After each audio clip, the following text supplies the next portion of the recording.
So here's how this goes. I record, edit, and release a review for you guys to watch, and in turn, you guys watch, like, comment, and share this video with all your friends, which gives me views and feedback. That is the law of equivalent exchange. So let's get started, shall we?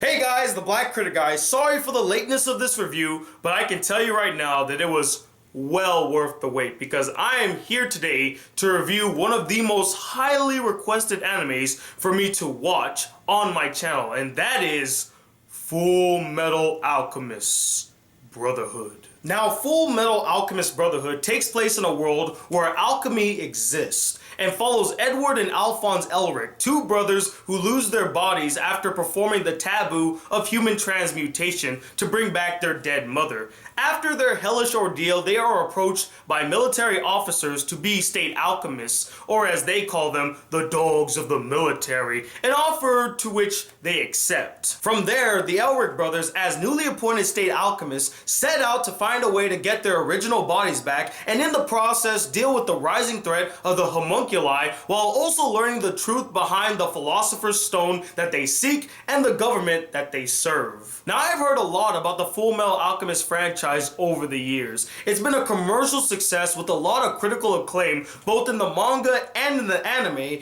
The English dub is widely considered one of the best dubs out there right now, maybe even one of the best dubs ever made, and it has such a huge fan base. I mean, ginormous. And I actually did attempt to watch the first series back in 2009 or 10, I don't remember, and for some reason I just never finished it. I got no real reason, I have no idea why. I guess I was just preoccupied with other things. And then I heard that they were going to make a second series that was going to be more faithful to the manga, the source material, called Fullmetal Alchemist Brotherhood. And a lot of people were telling me, Tony, just watch that one. You don't have to watch the original. You could watch the original. It's good, but I'd rather you watch Fullmetal Alchemist Brotherhood. So, in the month of September, since I was focusing more on nostalgic TV shows, I kind of snuck in a few episodes of Fullmetal Alchemist throughout the month. And I finally got to finish it last night, and now I'm here to present my review. And what do I think about Fullmetal Alchemist Brotherhood? Wow.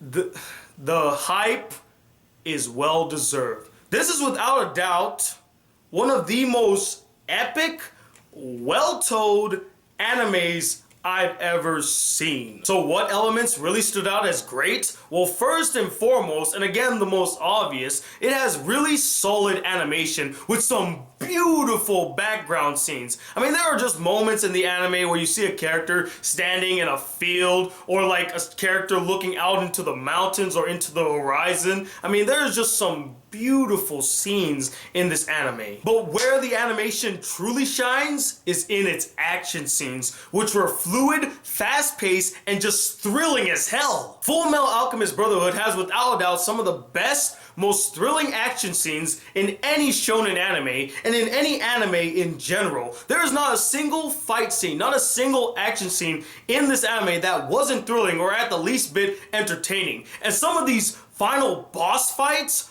they were just epic and so well done. The story in the anime is a slow burn, but once it gets going, it becomes very compelling. It has such a great build-up and such a great payoff in the end. In fact, I would make the argument that Fullmetal Alchemist Brotherhood is almost the anime equivalent to Game of Thrones. I mean, if you actually think about it, and if you've seen both series, you can see the similarities between the two. From its story structure, to its characters, to its setting, to the fact that both shows have walls in the north that are manned by soldiers who are basically basically the equivalent to the Men of the Night's Watch in Game of Thrones, to Central Command where the Fuhrer lives and where all the secrets, the backdoor dealings, and plotting happens, which is the equivalent to King's Landing where all those things happen as well, to the Ishbalans who were wiped out or almost eradicated from the world, similar to the Targaryens. Do you start to see the similarities here? Not to mention how bloody both shows get, and they get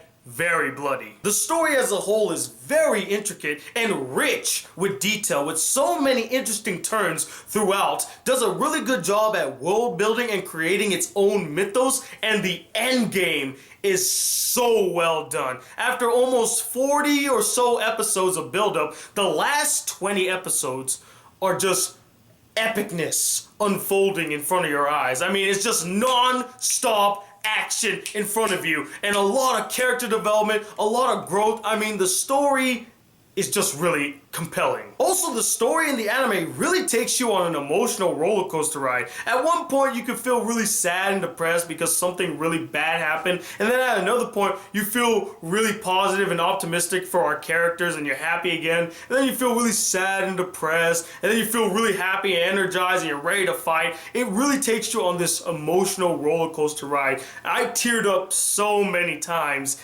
in this series. There's one scene where I couldn't help but cry. This character was doing this one thing, and I was just like, oh my god, please stop. You're making it worse. You're making it worse. And the story does a really good job at exploring many, if not all, the characters' backstories, shining some light on these characters and giving us a deeper understanding about them. Hohenheim's backstory was without a doubt my favorite backstory in the entire series that really helped to shine a light on the enigma that was von Hohenheim and what type of person he truly was. But besides having one hell of a compelling story, the second greatest thing about this anime was its characters.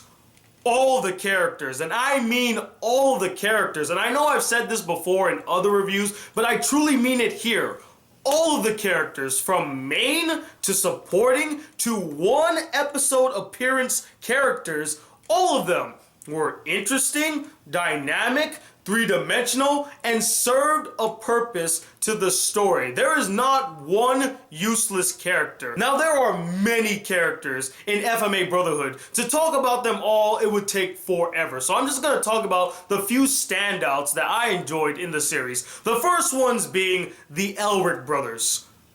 I love them. I feel ashamed that I did not put them at the #1 spot for top 10 best siblings. I finally understand, guys. I slapped myself in the face for not doing that because their bond is so incredible. It is just dynamic. The things that they do for each other, it brings a tear to my eye. That is true brotherly compassion. That is sibling love at its finest. They have, without a doubt, the strongest sibling relationship I've seen in an anime thus far. And I loved seeing how much these two have grown throughout the series and their strong moral resolve. They are not willing to kill anybody in this series, and they stand by that ideology.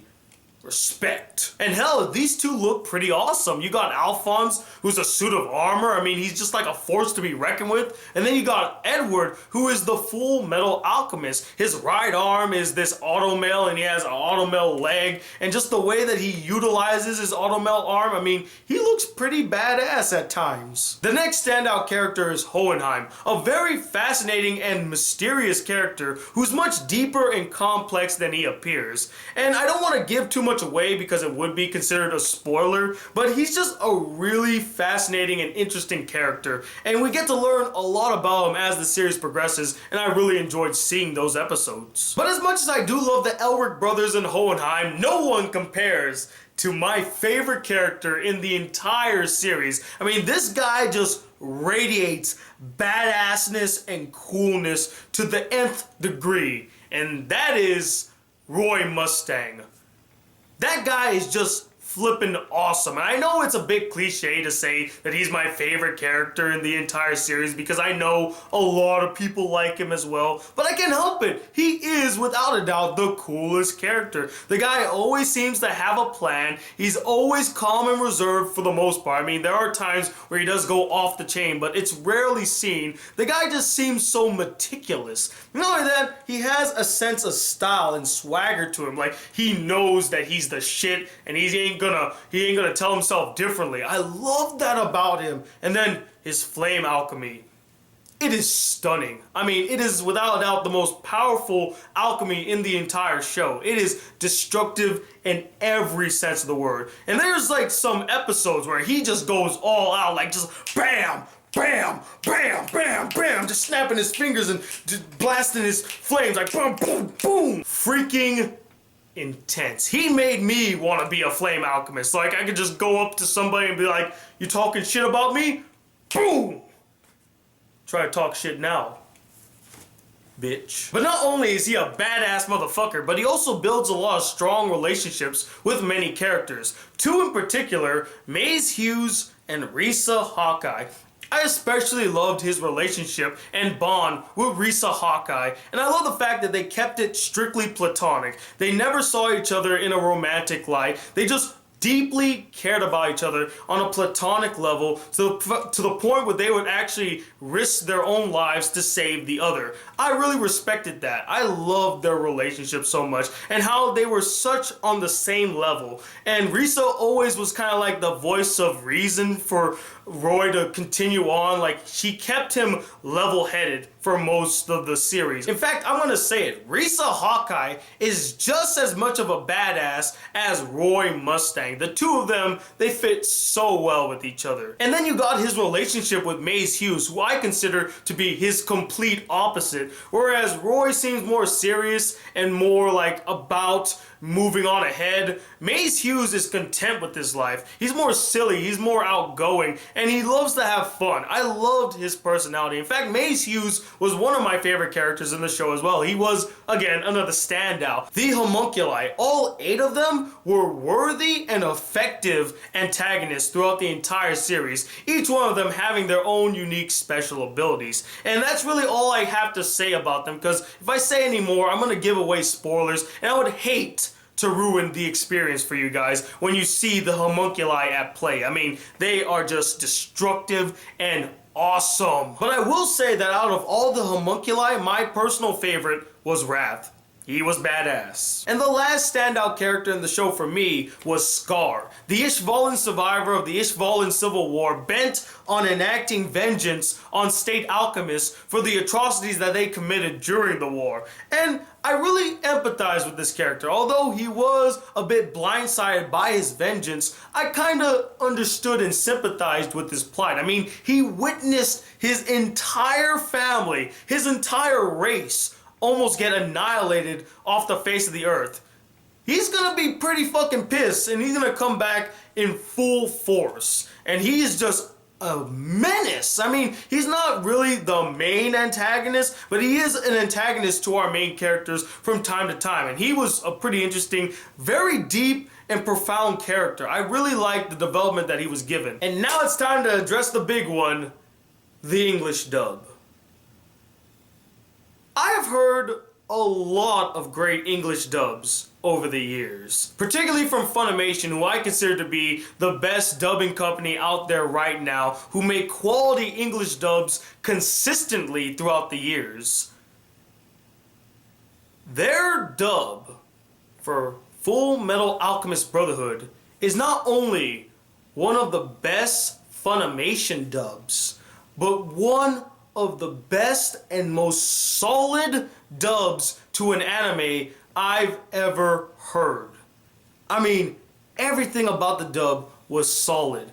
All the voice actors were perfectly casted. Each one of them really delivered in their performances, from the emotional scenes to the action scenes. And the ADR direction was on point. And talk about a star-studded cast. They have everybody in this anime, from Vic Mignognog to Lucy Christian, Monica Rial, J. Michael Tatum, Todd Haberkorn, Freaking Brandon Potter, the voice of Harima, is in this anime. He voices a radio guy in the later episodes, and I was like, is Harima in this show? Oh my god, this is amazing. I'm so happy to hear you're in here, Brandon Potter. I mean, it was just amazing. And John Swayze, the guy that I interviewed a few months ago, voices Hohenheim. I thought he did a really good job. All the voice actors, they did amazing. And the last thing that I really liked about this anime was its ending. It was very well done. Full resolution for the story, its characters, everything. And it's without a doubt one of the most fulfilling endings to an anime since Yu Yu Hakusho. Now, to be perfectly honest, I don't have any major problems with this anime. I thought the anime was a solid anime from beginning to end. But I did have a few irritations scattered throughout the entire series here and there. And although these irritations aren't necessarily bad, in fact, they're solid even though I was irritated by them, I still found them a bit irritating. The first one that really irritated me was the first few episodes were a bit jumbled with its comedy and its drama. Like, there'll be an action scene or a serious scene happening, and then a character would make like a silly face or do some type of comedy shtick that would take me out of the dramatic moment. I'm like, was that really necessary? But as the series progressed, they started to get better with the whole balance between the comedy and the drama, and I was very happy with that. But those first few episodes, they kind of stumbled a bit. Now the next two irritations are just petty by nature, but I just wanted to let it out and say it to somebody. The first one being is that I wish we could have saw more of that ending. That ending was so good, and we got to see all the characters doing their various things, but we only saw it in picture form. I actually would have loved like an hour-long ending where you get to see all these things happening. It would have been so cool to see more. I wanted to see more. I was like, no, don't end it. I gotta see more. And the second petty irritation that I had was actually the opening themes in the series. Besides one of them, they weren't as memorable. I didn't really care much for the opening themes. I really missed the opening theme in the original Fullmetal Alchemist. That thing was epic. That thing is classic. I love the opening theme in the first series, Fullmetal Alchemist. There was only one opening theme in this series that I actually liked. It was called Period by Chemistry. It's really good. I'll put a link to it in the description. That was my favorite song in the entire series. And it really fit the whole epic vibe to the series. I love that song. But even with those few irritations, it doesn't change the fact that I absolutely adored watching Fullmetal Alchemist Brotherhood. I was hooked from the get-go. I couldn't take my eyes off the screen. I wanted to see these characters get out of these terrible situations and come out on top. The animation is solid. The characters are deep. The story intricate. This is without a doubt one of the best animes I've seen all year, and it definitely deserves a 5 out of 5 stars. It is truly an epic masterpiece, and I finally understand why so many people love it. And if you have not seen it yourself, please go check out Fullmetal Alchemist Brotherhood. You will not regret it, I promise you. But anyway, what did you guys think about this anime? Did you absolutely love it? Did you really enjoy it? Or did you find it really overrated and boring? You couldn't get into it? And let me know, what is the most epic shonen anime you've ever seen? Comment below and let me know. And stay tuned, I got some movie reviews coming your way. Finally, after a month's absence, I got some movie reviews coming your way. So stay tuned for that. But until those videos come, guys, if you're new to my channel, hit that subscribe button, like this video, share this video, comment on this video, and I am Tony Wallet II, the Black Critic Guy. Till then, peace, YouTube.